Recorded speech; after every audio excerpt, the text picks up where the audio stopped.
Hey guys, my name is JessiMew, and welcome back to Adam's Quest. In the last episode, we said a short goodbye to a few of our tribe mates, largely as an attempt to keep our food situation under control. We have a little bit of a problem right now. We only have 2 days worth of food remaining, and with the shortage of food in general on this mountain, I'm not really sure if we're going to be able to restore it in time, especially not before Melody decides to bring her summer to the mountains. We really only have the roots to work with. We've tried to find some fish in the water, we've tried to find shells, but so far all of our attempts have been very, very disappointing. Even Duke Fanta has been traveling around with Cinnamon just to find a couple more roots for his friends. He spent the last few days traveling down the right side of the shores, and he came back completely empty-handed. So even Duke Fanta knows that hard times are upon them, and it's probably even something that he remembers from his past. Maybe that's part of the reason why this island was so barren when we came here. Everybody was frozen away after the long winter, and the lack of food made them too weak to escape. So he refuses to let history repeat itself, and luckily he has a friend in the tribe who also remembers those old times too. I'm sure Anako is fearing this as well. She's getting cold again, just like when she was trapped in those glaciers. And they might be hearing the sounds of panic from the top of the mountains as well. Our little oracle is sure to receive his first vision soon, maybe even a gift from his father now that he's passed. Maybe he would try to warn his family about the impending lack of food, so Sunrise will try to summon the whole tribe to the peaks. So as Duke Fanta glances nervously toward Anako, she'll pick up the last of Clover's nests, and she'll fly straight up to where her mate currently is, right next to one of our very, very few creatures with the digging paw. Jingle might end up being one of our very few creatures giving us food at all, so we need to keep him safe no matter what. That's something that Duke Nukier already knows. And in fact, I think he's taken by this creature so much because he reminds him of his old friend Silver. So we're going to make sure that he guides him very safely through the snows. Duke Nukier can already melt the snow around him, so if we bring him up here toward this blocked path with all these snowdrifts around, he might be able to clear a safe passage toward the roots. We'll bring him as far as he can go too. Unfortunately, Jingle is a little bit slower than most, so it'll take him longer to get around. And in fact, it might be a good idea for us to consider breeding out that no palm just so our creatures can run faster. We want to make sure that he's going to have all of his energy, so if we bring Duke Nukier up here, I think that's about as far as he can go. Oh, and it looks like he may have unearthed a little rock over here too. Pala, would you so kindly come over here? Oh my gosh, that's not what I meant, Pala. Oh, she is just too eager to crack open some more of these stones. I figured maybe she could clear the pathway. We don't want anybody getting confused, especially in such a crucial time as this. If Duke Fanta comes up here to dig up a root and gets blocked by a rock, our tribe is basically doomed. And since we don't want Duke Nukier to go anywhere, we might as well have him just gather up some of these twigs, I guess. Maybe he's hoping that those flowers will provide some sort of warmth for the babies to be born, because we are going to need to turn our attentions to our new families pretty soon. If our tribe is truly going to start starving, we're going to need some very strong babies to take their place. Now Ginger, if you could maybe nudge Sunrise over to his sister, just so he can maybe dig her out. Oh, hello, Mistletoe. Ooh, you're traveling awfully far. Is he actually moving through the snowdrifts? I guess our little water-breathing creature has found a new pastime, snow surfing rather than swimming around in the oceans. Honestly, that's not going to help us very much, and if he tries to dig up any of our roots, we might have to turn on him instead. So Ginger, it's going to be your job to make sure that he doesn't get to them, because I know that we have one root back here. Let's have her jump down into this little dip where she made her nest. Oh my gosh, even Cuckoo's coming up here too. Yeah, you guys better stay away from our roots, okay? I know you have done a number on the roots over by Dasher, but as long as you're helping by making paths, then I guess we'll let you stay. I guess the difference is that most of these creatures didn't know our wanderers very well, so if they did try to steal their food, they probably would turn around and attack in an instant. So Ginger, if you clear out the snow, and then maybe stand right here, you might be able to shovel out a little bit more of a path for Jingle on the next turn, as soon as he has the energy to spare. Now let's head on back down to our new budding families. Of course, we have the family that's just about to start between Coco and Duke Phantom, and we're not messing around. We are going to make sure that they have some very strong digging babies. I mean, at this point, even though she hasn't gotten the message yet, I think she pretty much figures that Mistletoe isn't coming back. So she's probably very eager to start a family with somebody like Duke Phantom and all of his ancient knowledge. We've already set a permutation menu for her babies with Mistletoe, so unfortunately we can't change this for the digging trunk. That's kind of a bummer, because I think it basically guarantees that we're only going to see the person out, though I guess that would be pretty helpful too.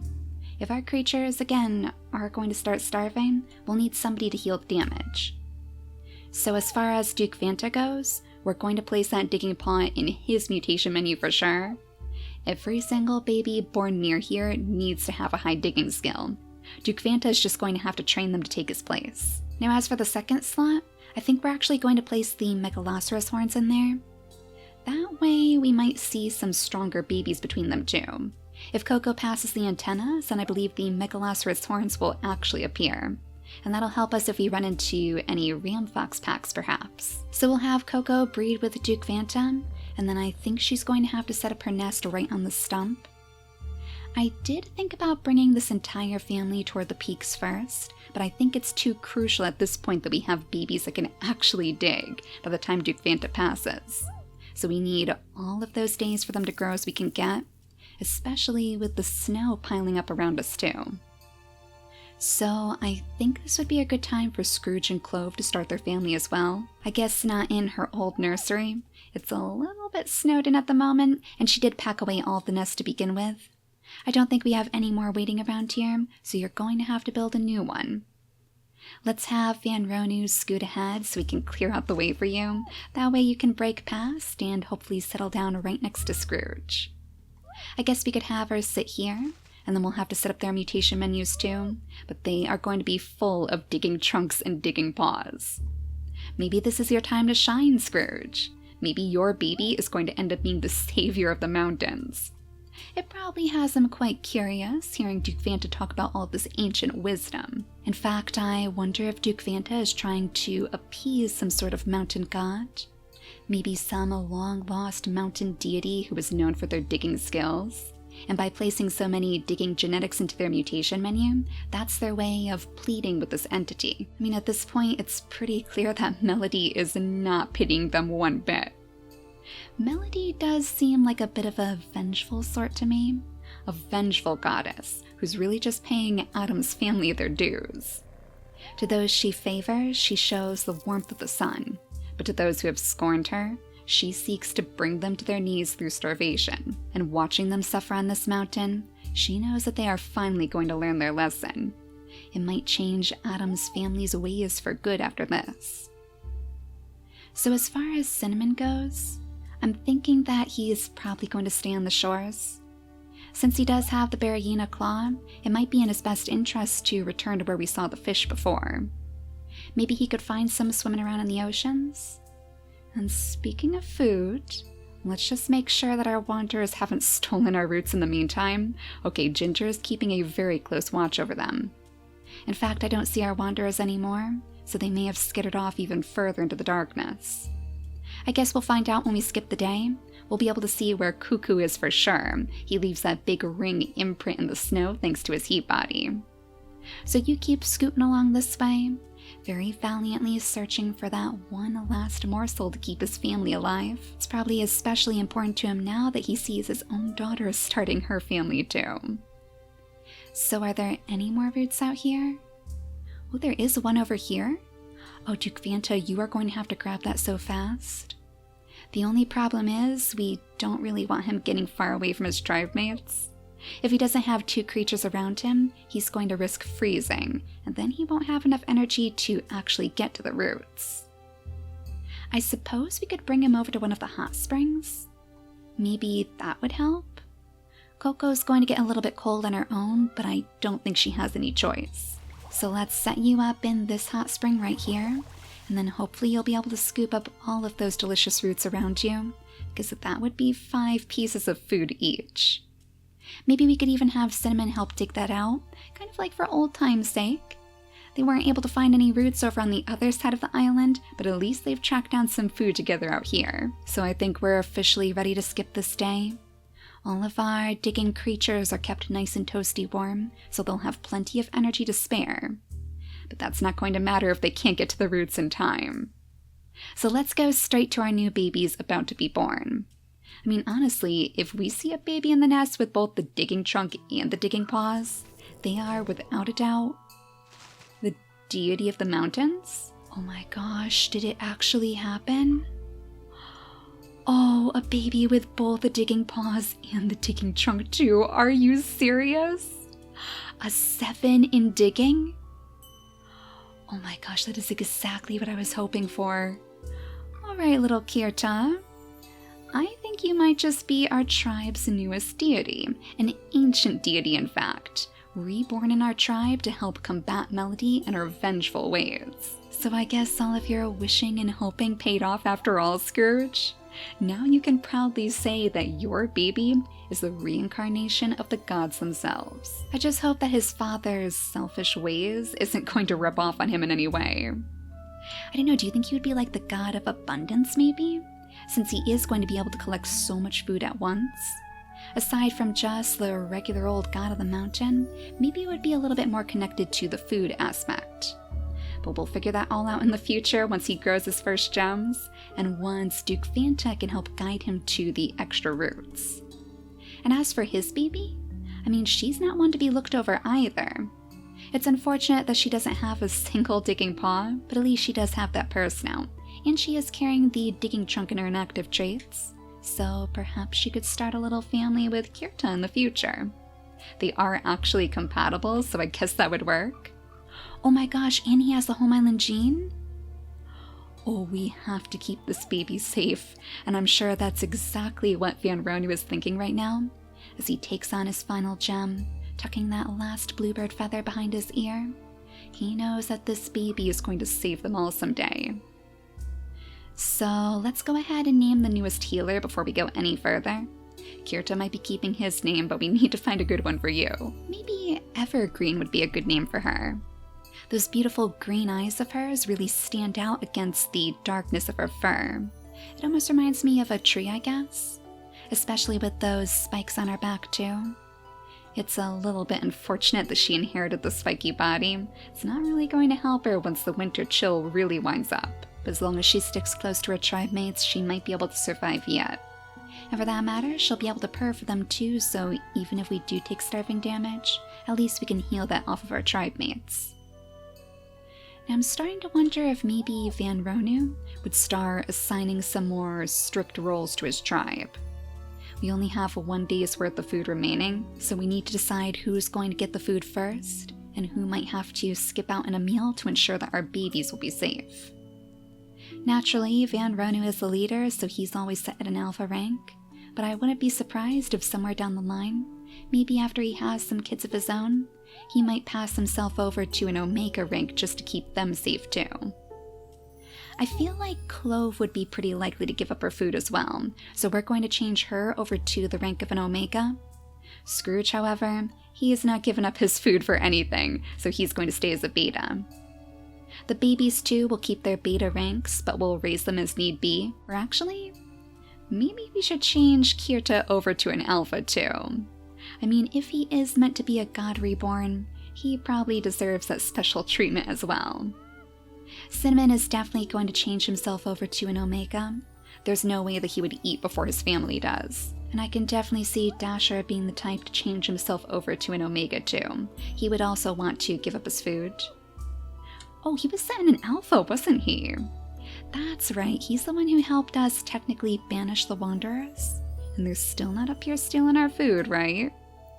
Oh my gosh, did another root spawn? Oh, thank goodness we have 3 roots up here now. Jingle, you are going to have your work cut out for you. Hopefully you can make it up there to dig it up on this turn. But let's finish our turns over here first, because Phoenix needs to return with his message. Dasher also did want to join the rest of his friends, way off in the darkness of the mountain.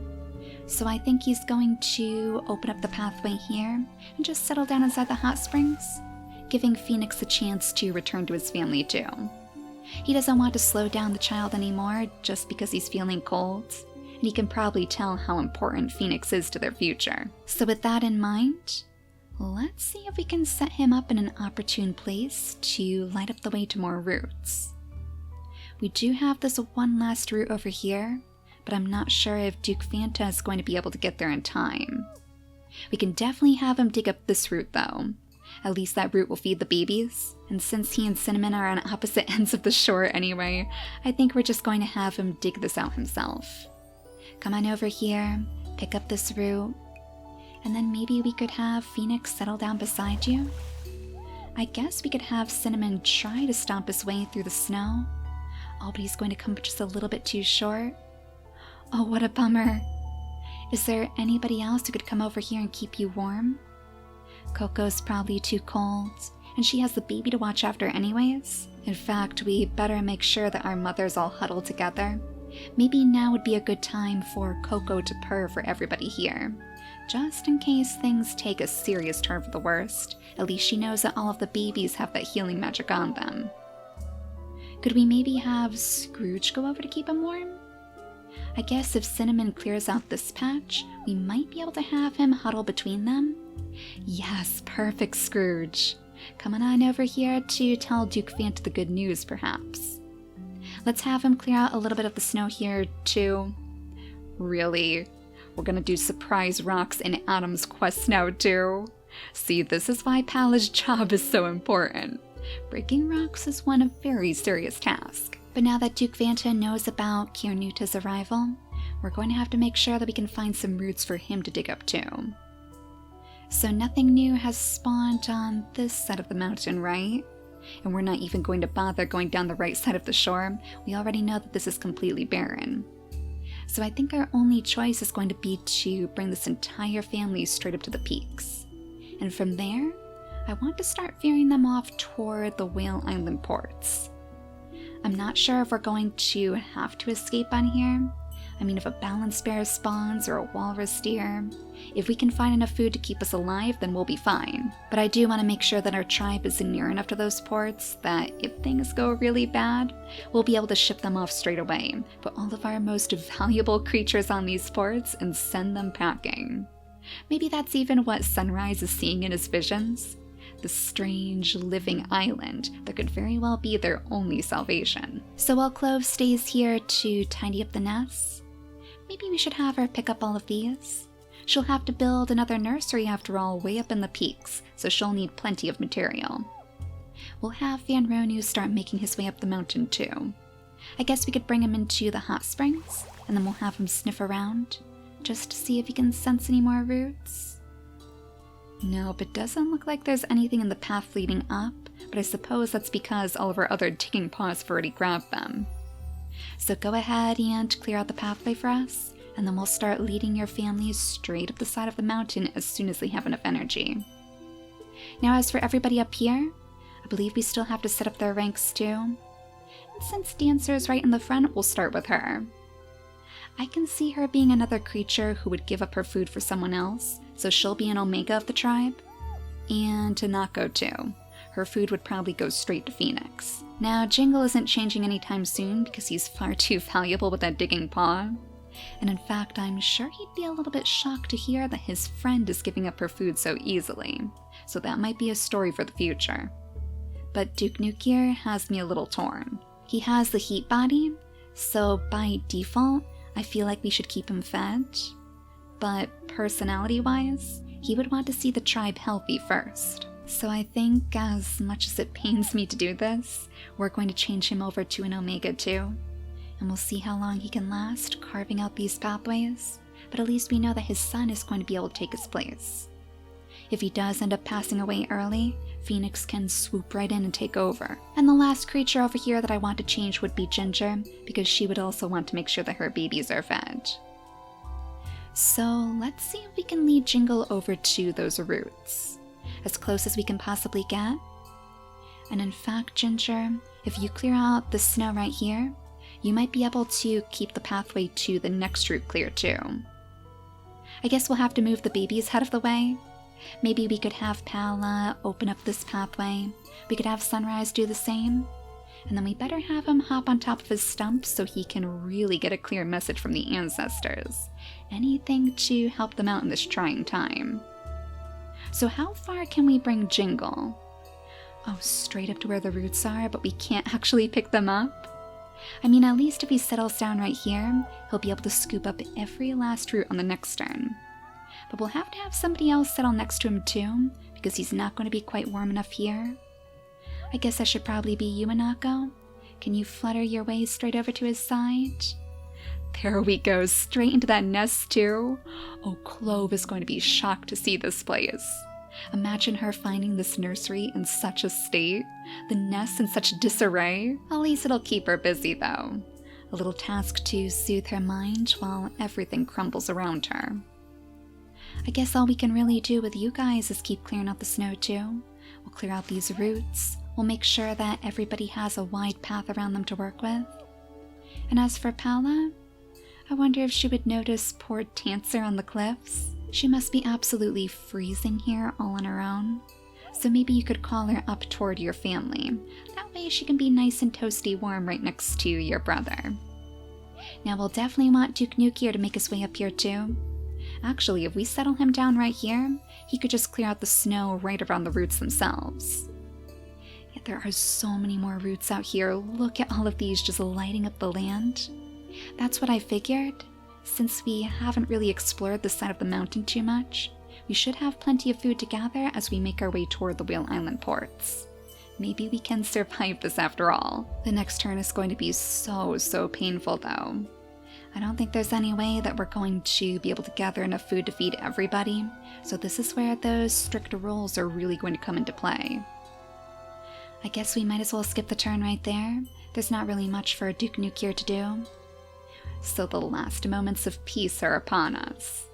From here on out, every last moment is going to be a struggle. I guess the one silver lining is that as our older creatures start passing away from starvation, it will allow us to reset our food stores a bit more easily. We won't have quite as many creatures to feed, so when somebody like Kirta digs up a feast, it'll be enough to keep us fed for the entire day. So dig up all of those roots that you found, Jingle, and then we'll see where we stand. There's one root underneath you, and I think we had a couple more. Here's one right here, and then you're going to have to move for the rest. So if you stand on this tile next, you should be able to reach another root on the next turn. And then the question is, which way do we want to veer off to? It definitely seems like most of the roots are located over here, so I guess we should probably have Duke Nukier try to melt the snow. I'm not sure that he's going to last though. If he ends up giving up his meal, this might actually be his final day. Oh, the next turn is going to be so painful. I dread feeling Melody's wrath. And isn't it so fitting of her to teach Adam's family a lesson through starvation? The only other island that we ever had trouble with food on was actually the burning savannah. So there's nobody else who could be causing this. Melody just wants to make sure that Adam's family feels the same pain that she did. But you're going to save us, right, little guy? Oh, little Kirta looks so tiny in the snow like this. He only has the medium bodies, so we're going to have to keep a very good track of him. I mean, at least he has that medium tail to keep him warm, but we'll have to make sure that he travels with one seriously capable team. Probably with Phoenix involved.